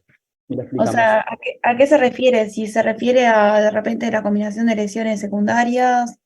No, a que, sí, bueno, sí, que cuando vos tenés un trauma de cráneo, habitualmente los pacientes no tienen un hematoma extradural pelado, o no tienen una contusión y nada más. Es muy frecuente que vos hagas una tomografía y te encuentres una laminita subdural, una contusión intraparenquimatosa chica y un hematoma extradural en la punta del lóbulo temporal. Y hemorragia meningia traumática. Entonces, por eso mismo, pero para ser ordenado en la cabeza, vos decís, bueno, ¿qué debe tener? Bueno, no podés contestar, puede tener todo. Vos tenés que ir contestando con una cierta lógica. Bueno, con este patrón traumático, que se traumatizó, perdió el conocimiento, lo recuperó y después se deprimió, lo más probable es que tenga un hematoma extradural. ¿Puede tener una contusión intraparenquimatosa? Sí, claro. ¿Puede tener un hematoma intraparenquimatoso? Sí, claro, es menos probable. ¿Puede tener un hematoma subdural agudo? Sí, claro, es menos probable todavía, porque el hematoma subdural agudo normalmente es de una energía traumática mayor y normalmente son pacientes que están en coma de entrada. Normalmente, no siempre es así. Y si yo te dijera, ¿y puede tener un hematoma extradural chico y una contusión chica y un poco de hemorragia meningia y una contusión en el lóbulo frontal del otro lado? Sí, claro que la puede tener. Entonces, por eso siempre el encare nuestro o el razonamiento nuestro termina, como yo te lo acabo de decir. La lesión más probable es esta, después esta, después esta, después esta. No puedo descartar que además tenga una asociación de todas las lesiones anteriormente descritas. ¿Ahora sí quedó? Quedó. Gracias. Merece. Bien. La hemorragia meningia, ¿cómo Sí. se presenta? O sea, Clínicamente no tiene una presentación clínica, es la lesión traumática más frecuente. Por lejos, y la menos trascendente también por lejos. No tiene una presentación clínica. ¿y cómo se diagnostica? Por imagen nomás. Por imagen, exactamente. Ahora, Bien. yo creo que cuando terminemos, les voy a mostrar rápido unas imágenes para que vean, para que identifiquen un extradural, un subdural, una hemorragia meningia. No me odien. Digo, el que quiera se desconecta, pero está. Pero no podría tener un síndrome meningio. No. La hemorragia meningia traumática no da síndrome meningio. Y te voy a decir una cosa que una vez me dijo una colega, además no le podés buscar síndrome meningio. O sea, si vos tenés un politraumatizado, decís que tiene Claro, potencialmente una lesión raquimedular, ¿le vas a buscar síndrome meningio? No, le voy a poner mi collarito y lo voy a dejar quieto. Además, la hemorragia meningia traumática normalmente es de muy poca entidad y es de origen venoso. La hemorragia meningia que te da síndrome meningio es la hemorragia meningia aneurismática, no esta. Esta normalmente no da nada. Bien. Bien, ¿qué asociaciones lesionales deberíamos descartar? Yo agregué también lesiones en otros parénquimas, por ejemplo, la lesión esplénica no se puede descartar, el paciente está en shock y tengo entendido que raramente las lesiones intracraneanas te llevan a shock. Perfecto, Un sí. hemoneumotórax, lesiones víscera maciza, fracturas, lesiones a nivel raquimedular, por lo que ya hablamos. Bien, mira, yo lo que hice fue como una especie de punteo y creo que para analizar esto es, bueno, en lo neurológico, yo planteo que tiene un extradural, pero como les dije, el hematoma extradural puede asociarse a otras lesiones. Entonces, estrictamente en lo neurológico, asociaciones lesionales puede tener con un hematoma subdural agudo, que sea chico, con una contusión del lóbulo temporal, con lesión axonal difusa, es decir, con todas las lesiones intracraneanas que ya dijimos. ¿Qué otra asociación lesional puede tener? Que mencionamos que no teníamos elementos clínicos para descartarla, que no tenga un trauma de columna cervical. Si bien no está consignado que haya tenido dolor cervical, tampoco estuvimos en ningún momento la chance de poder descartarlo. Por lo tanto, como asociación lesional podría tener un trauma raquimedular. No parece tenerlo, pero podría. Y en lo extraneurológico no hay ninguna duda de lo que dijo la compañera.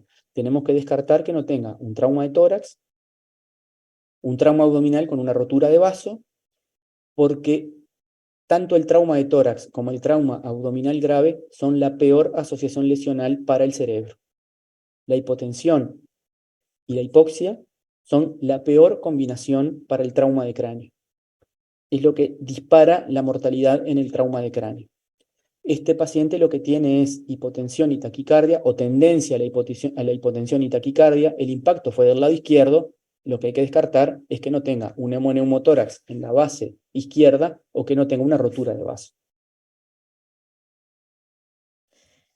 Una pregunta con lo que estábamos hablando de la hemorragia meningia. ¿Es igual a la hemorragia subaracnoidea? Sí, exactamente. Son lo mismo, ¿no? Es lo mismo. Sí, Ah. sí, es lo mismo. O sea, la hemorragia subaracnoidea o meningia traumática no tiene nada que ver con la hemorragia meningia espontánea, que no es espontánea, es por la rotura de un aneurisma en general. Pero en el contexto del trauma de cráneo es una lesión benigna. Bien, ¿la presencia de crisis postraumáticas precoces predispone a la epilepsia secundaria? La respuesta es no. La respuesta es no necesariamente. Realmente las crisis, eso es una cosa que está estudiada, la crisis postraumática precoz no se asocia necesariamente a epilepsia secundaria. Esto es importante sobre todo para la evolución, porque si el tipo tuvo un trauma y una convulsión, no quiere decir que va a quedar con una epilepsia para el resto de su vida. Por eso Eso es lo que yo quiero ir con esta pregunta. Y por lo tanto, no tiene por qué quedar con profilaxis antiepiléptica para el resto de su vida. ¿Qué se consideraba precoz? ¿Cuál es el tiempo? Precoz es que tuvo el trauma y en el correr de pocas horas tiene la crisis. En horas, ok, gracias. Bien, esta ya les digo que va con trampa. ¿Tiene indicación de uso de deplectivos del tipo manitol o suero salino hipertónico? No. Bien, yo considero lo mismo. ¿Alguien considera algo diferente? Yo puse que sí. Bien. Pero da. ¿Por qué? No, pero está bueno. O sea, vos pusiste que sí, vamos a ver por qué pusiste que sí. Porque en realidad leí como que cuando el paciente presentaba un deterioro neurológico agudo, como es el caso de él, que tiene una pérdida de conciencia, estaba indicado. Bien, no es tan así. Primero, te voy a decir por qué yo creo que acá no hay que hacer deplectivos. La primera es, por eso es muy importante tratar de razonar los pacientes y por eso está bueno tener este tipo de instancias. Porque una cosa es lo que dicen los libros, que yo obviamente leo mucho, les mostraría mi biblioteca, la tengo llena, pero otra cosa es la vida real. Entonces, en este paciente, nosotros todavía no tenemos diagnóstico de que tenga una lesión expansiva intracraneana. ¿O tenemos diagnóstico de que la tiene? No. No. No. No. ¿Tenemos diagnóstico certero de que tiene hipertensión intracraneana? No. No. Lo que sabemos es que tuvo un trauma de cráneo, tuvo una depresión de vigilia secundaria a una crisis y que por eso lo intubaron. Entonces, como les decía hoy, si bien eso es lo último que vamos a pensar, o mejor dicho, lo primero que tenemos que pensar es que tiene una lesión traumática intracraneana, no la tenemos confirmada, punto número 1. No sabemos si tiene o no tiene hipertensión intracraneana. Entonces, le vamos a hacer deplectivos para tratar una hipertensión intracraneana que no sabemos si tiene. No. Y una punto consulta. número- Está, Sí. capaz que lo decís. No, capaz que lo decís en el punto número 2. Que tiene tendencia a la hipotensión. Y los deplectivos lo que te hacen es, lo que hacen es quitan volumen del intersticio a nivel cerebral y por lo tanto si el individuo tiene hinchazón cerebral o tiene un hematoma y tiene hipertensión intracraneana, te ayudan a bajar la hipertensión intracraneana, pero también te hacen perder líquido, te hacen orinar después cuando el riñón lava esos osmóticos, y por lo tanto van a darte una cierta tendencia a la hipotensión. Entonces, en un individuo que ya tiene una tendencia a la hipotensión y que no tenemos claro el diagnóstico de hipertensión intracraneana, que si bien decimos que está en vías de descompensación, lo decimos porque tuvo una crisis, tiene las pupilas simétricas, yo no le haría deplectivos. Otra cosa diferente es, lo tengo estable, con PA estable, tengo diagnóstico de hematoma extradural por tomografía y tiene la pupila del lado del hematoma más grande. A ese no tengo dudas que le haría deplectivos, pero a este no. ¿Te Por puedo hacer ahí una pregunta? Sí. Bueno, como quieras. No, dale vos.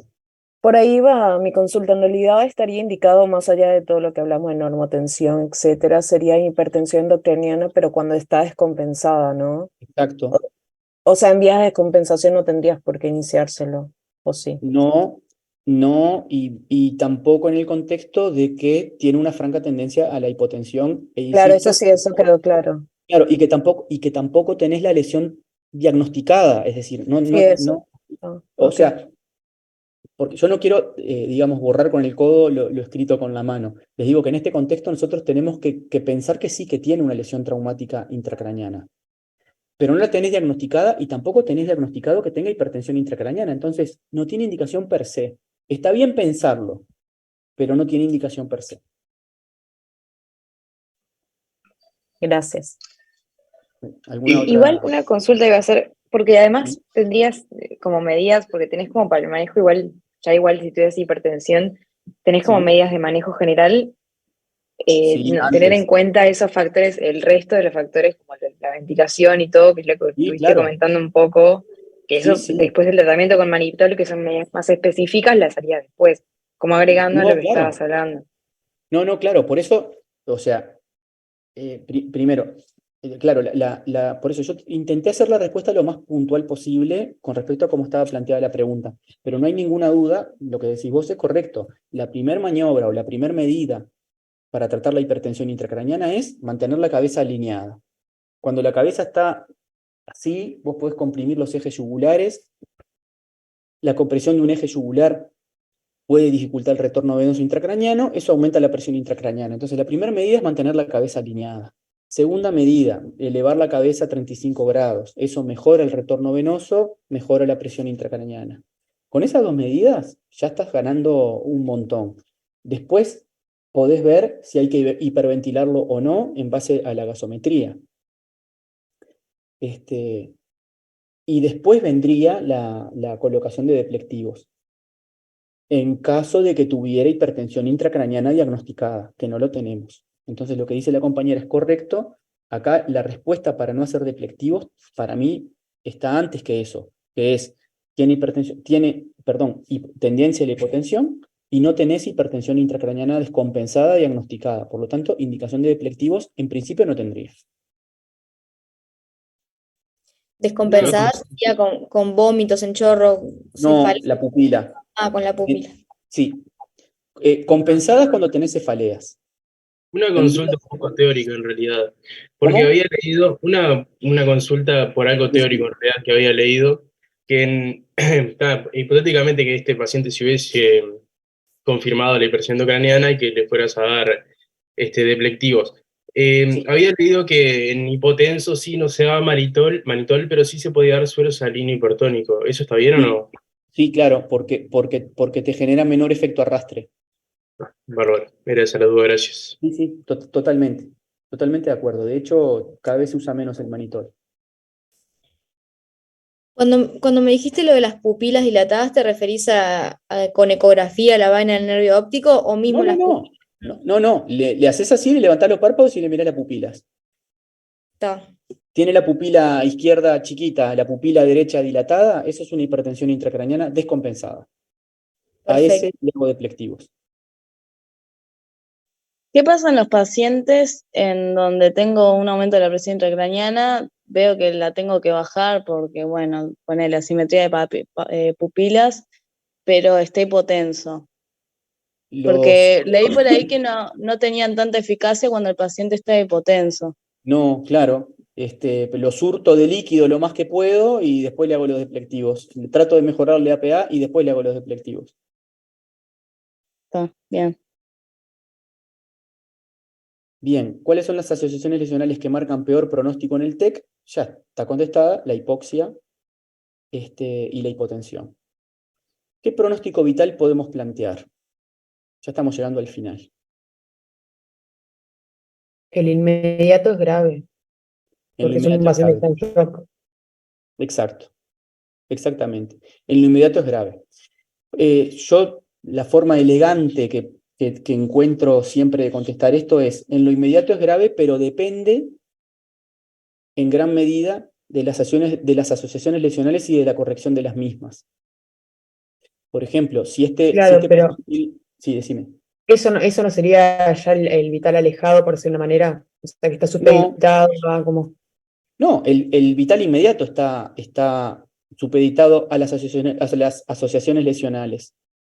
Porque si tiene un trauma de tórax y un trauma de abdomen, más un hematoma extradural, eso te lo puedes matar ahora.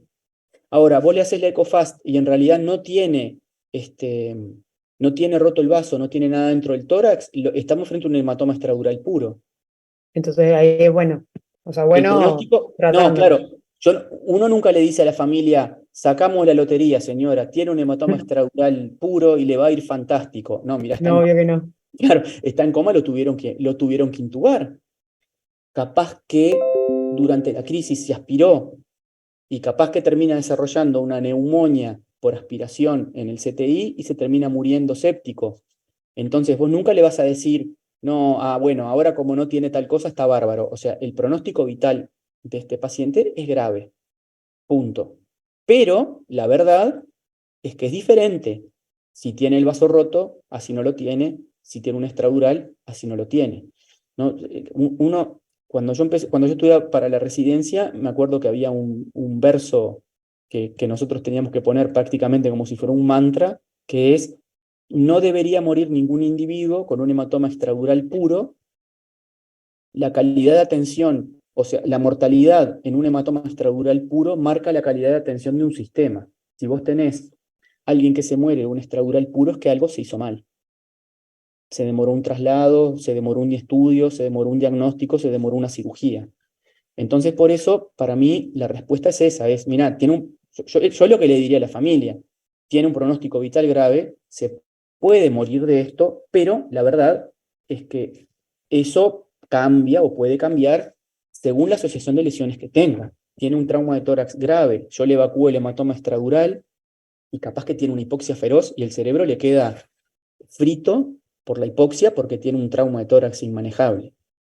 Entonces, por eso, creo que es así, es grave, supeditado a la asociación de lesiones y la corrección rápida de las mismas. Si tiene un extradural puro, realmente la mortalidad debería ser baja, idealmente. Tiene el vaso roto, bueno, aumenta el riesgo de muerte. Estás en un individuo joven que, si haces todo en tiempo y forma, la verdad que al final del camino no debería tener una alta mortalidad este tipo de lesiones. Pero por supuesto que lo que hay que pensar es que tiene un pronóstico grave. Y el pronóstico funcional, bueno, acá el pronóstico funcional va a depender de varias cosas, porque como tiene un déficit motor, lo más probable es que el déficit motor sea o poscrítico o por la lesión. Si yo evacúo la lesión rápidamente y no instala ninguna lesión secundaria, el pronóstico funcional en lo neurológico no debería ser malo. Si tiene, insisto, un hematoma extradural puro. Si tiene contusiones, bueno, puede quedar con alguna secuela neuropsicológica. Si tiene lesión axonal difusa, puede quedar con alguna secuela neuropsicológica. Pero si tiene un extradural puro, su pronóstico funcional neurológico debería ser bueno. Si hablamos de pronóstico funcional en términos genéricos, también su pronóstico funcional va a depender de las lesiones asociadas. Si le tienen que sacar el vaso, va a tener un riesgo aumentado de tener infecciones por gérmenes encapsulados, va a tener un riesgo aumentado de tener, por ejemplo, meningitis. Eso te iba a decir, leí que como que la segunda causa era, las complicaciones eran infecciones, o sea, puede Sí, ser justamente infecciones asociadas, por ejemplo, a neumonías, asociadas a exactamente, sí. Si vos le tenés que sacar el vaso, lamentablemente, bueno, obviamente le salvas la vida, pero lo dejas con un poco más de riesgo que tenga infecciones secundarias. Y la causa de mortalidad en el trauma, vieron que tiene como tres grandes picos de mortalidad. La muerte inmediata, que es por lesiones incompatibles con la vida, los que se revientan la aorta, o se arrancan la cabeza, o se arrancan un miembro. La mortalidad del segundo pico, que está en las primeras horas o poquitos días, que eso se debe fundamentalmente al shock, a las lesiones pulmonares, a la lesión neurológica, y después la mortalidad un poco más alejada, que esa sí es la mortalidad asociada a procesos infecciosos, como decía la compañera. Bueno, muy rapidito les voy a mostrar esto para que vean alguna imagen. Acá. No me deja, perdón que no me deja poner pantalla completa acá. Bueno, está. ¿Ahí se ve bien igual? Se ve, sí. Sí, pero claro que se ve. Bien, está. Voy a ir rápido porque esto no es el objetivo de esto, pero básicamente lo que nosotros hacemos en el TEC, en la cirugía del TEC, es en algunos subgrupos de pacientes operarlos para mejorarles el pronóstico funcional y vital.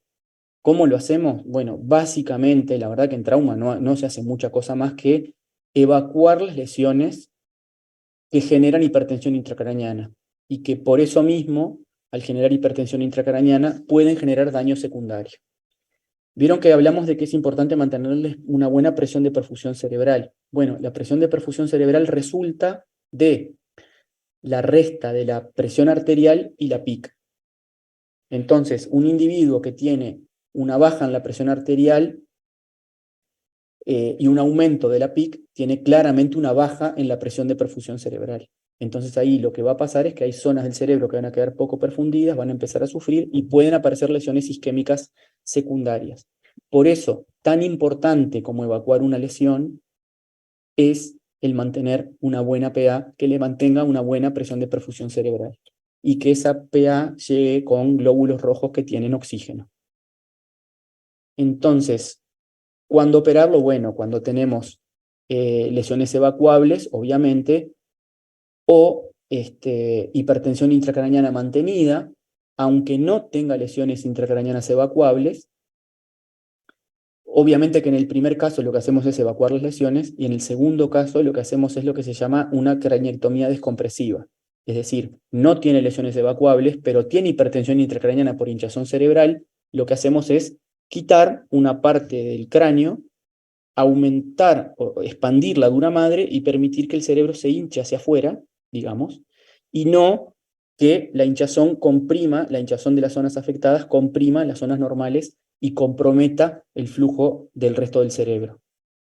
Y la tercera indicación, que es menos frecuente, es la sospecha de comunicación con el exterior, es decir, el trauma de cráneo abierto. Entonces vamos a ver rápidamente qué vemos en esta tomografía o qué les parece ver en esta tomografía. Yo les digo qué es lo que veo y ustedes me dicen si ven lo mismo. Para ver una tomografía, yo la metodología que usaba cuando empecé era empezar a mirar desde afuera hacia adentro en círculos. Entonces, si uno mira, por ejemplo, este corte desde afuera hacia adentro, las partes blandas acá se ven más claras que acá. O sea que acá yo sospecho que tiene que haber algo o que el traumatismo estuvo acá. Segundo círculo, el hueso. Acá, ¿se ve el puntero? Sí. Ah, perfecto. Ven que acá hay como un piquito para adentro, igual que acá. Y acá hay una depresión. O sea, acá lo que hubo fue un traumatismo, seguramente con algún objeto punzante, que lo que hizo fue fracturó el hueso y lo hundió. Después, si buscamos acá, Aire. Aire, exactamente. Acá hay una burbuja de aire. Por lo tanto, yo asumo, ya viendo esto, que acá tiene que haber una lesión cutánea que hundió el hueso y que permitió que entrara el aire. Esto es un trauma de cráneo abierto. Y cuando miramos acá la sustancia gris, la corteza, vemos que a nivel de la corteza hay un foco blanquecino, que es una hemorragia, una contusión intraparenquimatosa. ¿Qué hay acá? Entonces, un hundimiento expuesto con una contusión parenquimatosa. Esto es una indicación de cirugía. Ahora que quiero ver si acá... Esto, por ejemplo, se parece bastante a una hemorragia meningia traumática, porque sigue un surco. Entonces, acá, para mí, este cristiano lo que tiene es una contusión intraparenquimatosa asociada a un poco de hemorragia meningia traumática.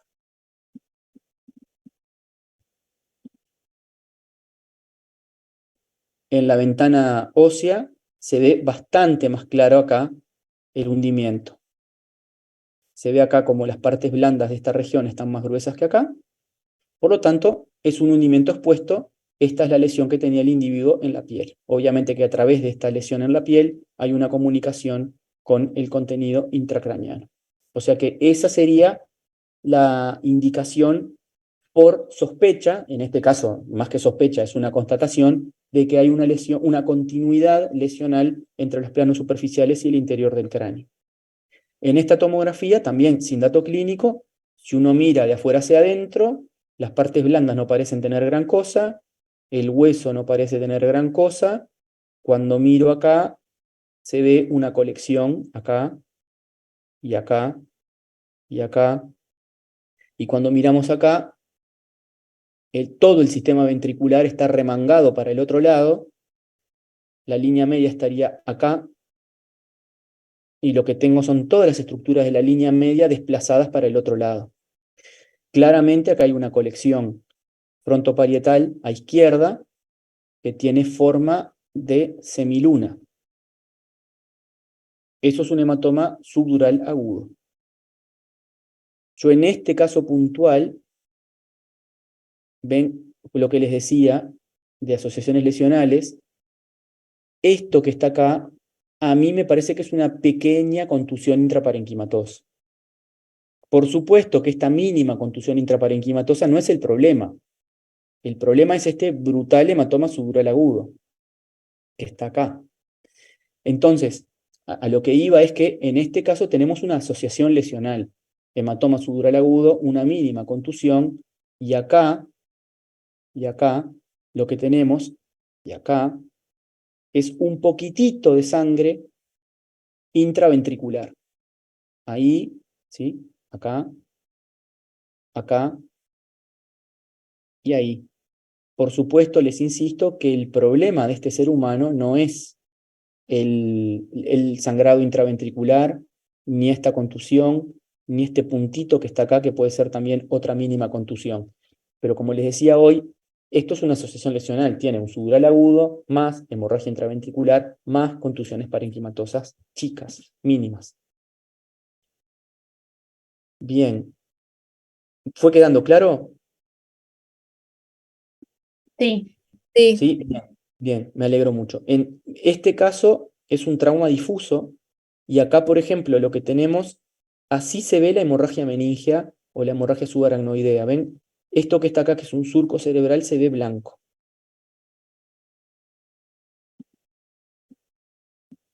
Acá. Esto es la cisterna silviana, se ve blanca.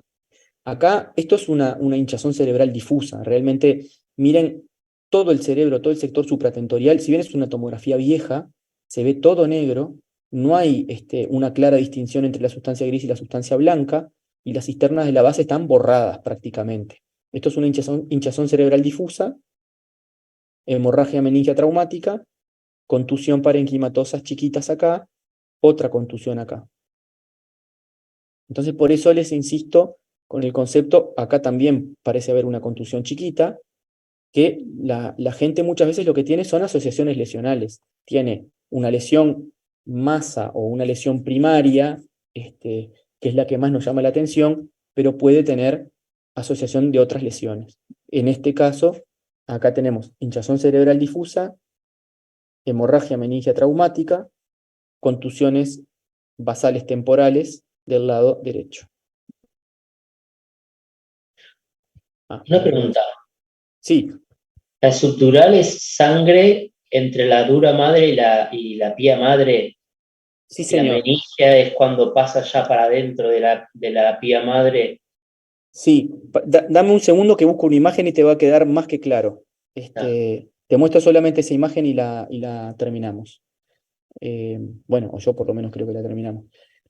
Entonces, ahí lo que vimos fue el primer caso, lesión que comunica el sistema nervioso con el exterior, lesión expansiva intracraneana que genera hipertensión intracraneana. ¿Cómo hacemos el monitoreo de PIC? Esto que está acá es un tornillo justamente de PIC, que es tal cual un tornillo que se enrosca en el cráneo. Acá es hueco, del otro lado también es hueco, se coloca una columna de líquido acá, de suero, y esto se conecta a un monitor que traslada o que traduce la columna de suero, la presión de la columna de suero en un valor numérico. O sea, esta parte de acá queda apoyada contra el cerebro, la presión del cerebro empuja la columna de líquido y hay un transductor que mide la presión de la columna de líquido del otro lado. Bien, entonces, solamente les quería mostrar alguna imagen sanguinolenta. Estas realmente son cirugías viejas.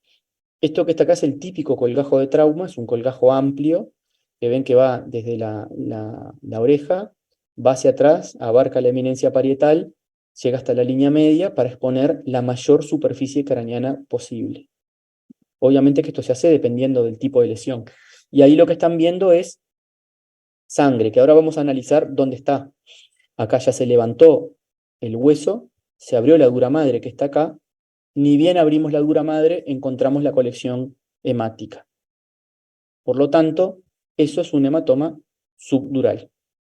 Acá está el posoperatorio. Se hizo, además de la evacuación del hematoma subdural, como pueden ver, acá falta el hueso. O sea que a este individuo le hicimos una evacuación del hematoma subdural y una descompresiva asociada. Primaria. Exactamente, una descompresiva primaria. Acá una fractura con hundimiento. Esta no sé ni qué tiene. Esto también para mostrarles lesiones. Estas son contusiones a nivel del lóbulo temporal. Ven que esto es lo que les comenté en la parte de diagnósticos diferenciales y lo que dijo el compañero. Esta lesión que está acá se comporta o se va a comportar clínicamente igual que un hematoma extradural. O sea, esta lesión en el principio no es tan grande, a medida que pasan minutos u horas, las contusiones empiezan a crecer y se comporta como un hematoma extradural. Esto va a terminar comprimiendo al tronco que está acá y va a generar la depresión de vigilia. Acá otro colgajo para trauma. Este paciente, miren como, no sé si lo notan acá tiene unos puntitos de sutura. Seguramente acá lo que tenía colocado era un tornillo de PIC y como empeoró su presión intracraneana, se decidió hacerle un colgajo para operarlo. Acá se ve una fractura con hundimiento. Acá se ve la dura madre, el músculo temporal, y ven como que hay algunos coagulitos. Estos coágulos son extradurales. Seguramente estos coagulitos extradurales no los vimos en la tomografía, pero estaban. Después de abrir la dura madre, miren como acá el cerebro, acá le va a quedar la pregunta contestada al compañero, me parece, pero acá se ve sangre contra el cerebro por abajo de esta tela brillosa, que es la aracnoides. Esto que está acá es hemorragia subaracnoidea traumática. ¿Sí? Vamos a volver para acá. Ya vuelvo ahí. Acá lo que hicimos fue abrir la dura madre y la sangre está acá. Esto es un hematoma subdural, por debajo de la dura, pero por fuera de la pía madre. Esta sangre que está acá está por fuera de la dura madre, por lo tanto es un hematoma extradural. Y esta sangre que está acá está por debajo de la aracnoides metiéndose en los surcos cerebrales. Por lo tanto, esto es hemorragia subaracnoidea traumática. Acá lo que tenemos es una lesión traumática en el parénquima cerebral, es decir, una contusión. Esto es la evacuación de la contusión cerebral que tenía el paciente.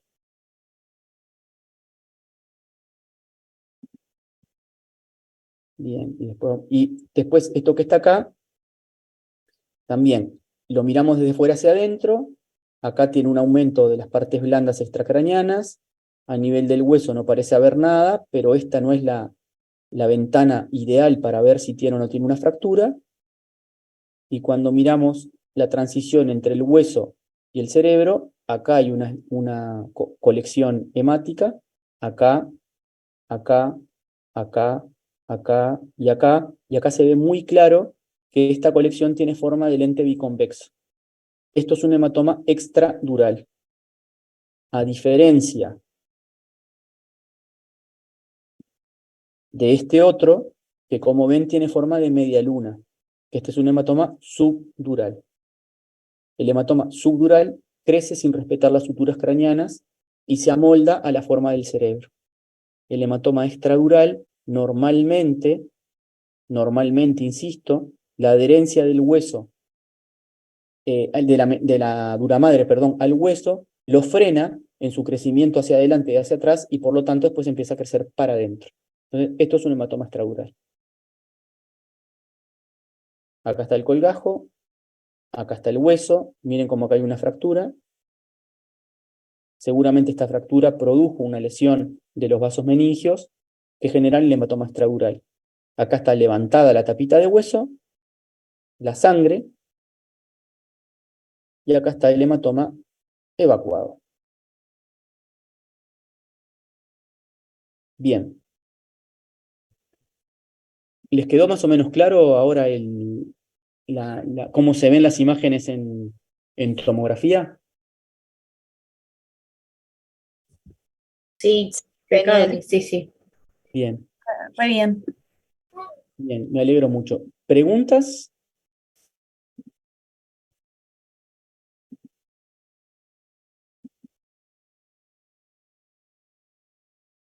¿No?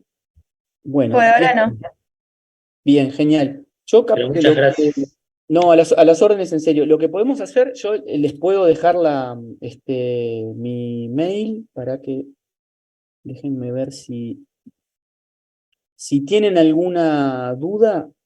No sé por qué no me deja chatear déjenme ver. Todos, acá. Yo dejo acá mi mail.